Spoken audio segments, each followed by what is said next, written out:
Good afternoon. This is Doc T. Doc T!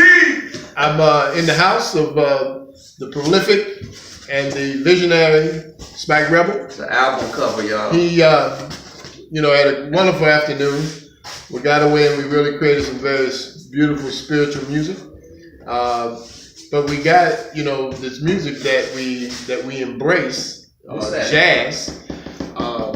It is it's the ultimate music. I got to tell a little small story. I got introduced to jazz when I was 12 years old by pure accident, of course. I'll tell you the story. My mom, she used to like to buy real nice furniture, and she went out and bought one of these German record players called a Grundig.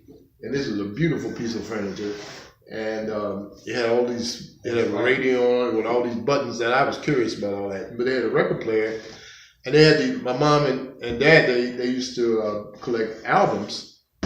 And they must have just went, I didn't really know this, about 1961, 62. They went down to the Persian Ballroom on 39th, and they saw Mr. Ahmad Jamal. Now, I'm 12 years old. I don't know who, he had a cool name, but I looked at this album cover, and I said, and I took this record, I'll put it on, and when I've heard this music for the first time, I was struck. I was like in it. I knew this is the music I wanted to be around.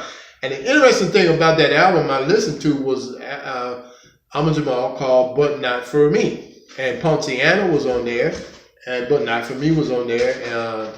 And those two tunes, I realized at that time when I was 12 years old that music would be around. It's like a thought came to me and said, boy, this music is going to be around forever. And it is, because they still play it.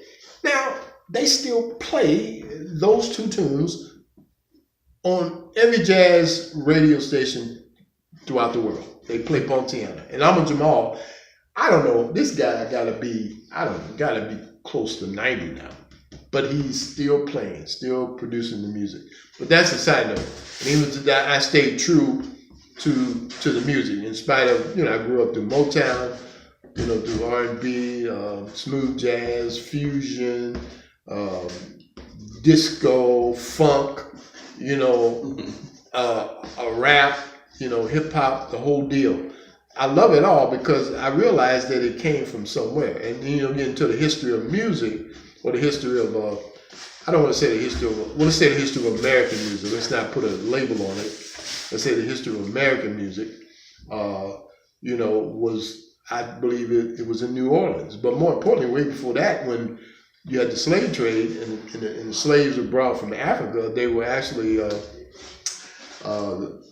deposited all along South American shore, the countries in South America, the Caribbean, all the islands in the Caribbean, Cuba, Aruba, San Lucian, Bahamas, you name it, Puerto Rico, and also the Americas. But the interesting thing about the culture is that the culture stayed with the people over time.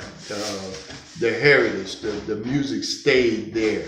And that's the reason I was intrigued by it. I started playing drums when I was like, 5 years old. I got a picture. My mom bought me an Indian tom-tom when I was 7 years old, and I beat on this thing. At that time, I didn't know I was gonna. I didn't know I liked to beat on things until I wanted to play drums at 8. When I was 8 years old, I got real excited and I wanted to play drums.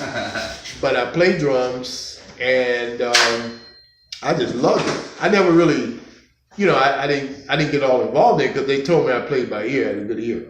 But as I went to college and I learned the craft, I developed this passion for playing the conga. And I think the congas I got smitten by the congas listening to Hugh Masekela, Hugh Masekela probably early on, Cal Jader, Santana, in the fusion era. And the interesting thing about that is that I had a chance to meet, mystically, I met the first conga player with Cal Jader was this conga player named Luis Miranda. Now, Luis Miranda, this is like in Las Vegas. And when I turned 50 years old, I was getting ready, I knew retirement was coming up, and I had to figure out a new gig. I said, when I retire, what you gonna do? Well, I said, well, I'm gonna go back into music because I had stopped playing, and I said I'm gonna go back into music. So mystically, in my journey, I met a guy. I went to UNLV, and they had a percussion department where they had all these congas and the djembe and timpanis. I mean, my friend, buddy Fred, he loves timpani, but they had one there, I remember. And all these vibes, vibraphones, all this, they had everything over there. And I met a guy there. He had just moved to Las Vegas, and he was had a real raspy voice. He was Puerto Rican, and I met him, and he told me his name was Luis Miranda. And of course, he gave me his history. He said, I was the first conga player with the Congero. In fact, if you play this tune, Cubano Chant, on the record, on the Congero album, his name is on there.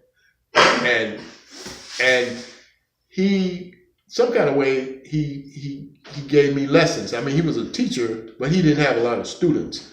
Because me and another kid, I think the guy that ran the percussion department, he said, I'll take you. He said, play something for me. So I played something for him. And keep in mind, I just pretty much at that time played by ear. And he said, you got the spirit, but let me tell you, don't do that no more. He told me that in his accent. I'll never forget that. So he taught me. I think I worked with him for maybe like a year. And because I didn't want him to be a dependent. It was like, you had to give him the money. But anyway, I loved him. He was great. He taught me all of the Afro-Cuban rhythms. How to do the slaps on the drum, how to do the muffs, how to do the open tones, how to do the bass tones, and he had me practice real slow. He said, if you learn slow, you can play fast later, you can play loud later, but learn slow. And I did. I took it to heart. And after a while, he said, you'll find your voice, you'll find your direction. And I believe it. It's like mystical. Today, be honest with you, I can't sing a lick, but I can play. I have rhythm. Hey Doc. Yeah. We gotta go. Oh, but this. So I had started off drawing some instruments from jazz or jazz. I see the upright bass. I see. It's pretty much just musicians, however you want to look at it, but people. So you was covering a lot of topics. Hey, I was talking about. But thank you all for checking out Doc T. Peace. Well, I just want to know how come you told me I couldn't talk. Love. We gotta put because you didn't get the waiver. Love, peace, and chicken grease. Boom. And then let's show that guy who just said that. Yeah. That's the mighty Fred Barr, y'all. What's up, y'all? Barr. I've been Keyboardist. silenced. Barr done. Let jazz live. Peace. Out.